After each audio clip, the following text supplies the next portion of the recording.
মন্ত্রণালয়, আমাদের প্রধান কার্যালয়, এরা তো আমাদেরকে রাস্তার বানাইয়া দিচ্ছে অলরেডি। আসলে দেখেন, আমরা কিন্তু কেউ রাস্তার মেয়ে না। আমরা 30টা দিন ধরে আজকে রাস্তায় আছি। আমরা ওনার হস্তক্ষেপ চাচ্ছি, কারণ আমাদের যে মন্ত্রণালয়, আমাদের প্রধান কার্যালয়, এরা তো আমাদেরকে রাস্তার বানাইয়া দিচ্ছে অলরেডি। ওনারা তো আমাদের যোগ্য সম্মান করেন নাই, করছেন বলেন? একজন 10ম গ্রেডের কর্মকর্তা, একজন 16 গ্রেডের কর্মচারী, তারা তো প্রজাতন্ত্রের কর্মচারী, তাই না? এরা তো রাষ্ট্রীয়ভাবে সম্মানের একটা জায়গা বেয়ার করে, সেইটা তো ওনারা আমাদের সাথে করেন নাই। যে রাস্তায় এতদিন ধরে তো ফেলে রাখতেন না আমাদের অভিভাবকরা। নিশ্চয়ই আমাদের প্রধান কার্যালয়ের কোনো দায় আছে, যেটা আমাদেরকে বসায় না রাখলে পরে, দেখেন ওনারাই সরকারকে বিতর্কিত করতে চায়, তাই আমাদেরকে রাস্তায় ফেলে রাখছেন, তাই না?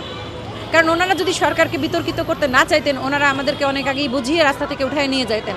তোমাদের দাবি এইটা, আমাদের পক্ষে এতটুকু রাখা সম্ভব, এতটুকু রাখা সম্ভব না। ঠিক আছে, তোমরা অমুক জায়গায় যাও, অমুক উপদেষ্টার সাথে বসো, আমরা বসানোর ব্যবস্থা করব। যে তোমাদের এই জায়গায় গেলে পরে এই সমস্যাটা সমাধান হতে পারে, আমাদের পক্ষে বলা সম্ভব না, তোমরা বলো, আমরা ব্যবস্থা করতেছি বসার। ওনাদের কোনো সদিচ্ছা আমরা দেখি নাই। আপনারা জানেন আমাদের আজকের আন্দোলনের 30তম দিন।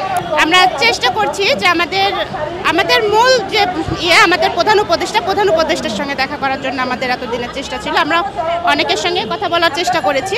আসলে দেখেন, আমরা কিন্তু কেউ রাস্তার মেয়ে না। আমরা 30টা দিন ধরে আজকে রাস্তায় আছি। আমাদের অনেক ছোট ছোট বাচ্চারা আমাদের সঙ্গে আছে, বাচ্চারা অসুস্থ হয়ে পড়েছে। আমাদের অনেক গর্ভবতী মায়েরা আমরা রাস্তায় আছি। আমাদের অনেক বাচ্চা আছে যে আমরা দেখছি আমাদের সহকর্মী তার বাচ্চাকে রেখে আসছে, বাচ্চা কান্না করছে। এই কান্নার দামগুলো তো আমাদের দিতে নিয়ে যেতে হবে ভাইয়া।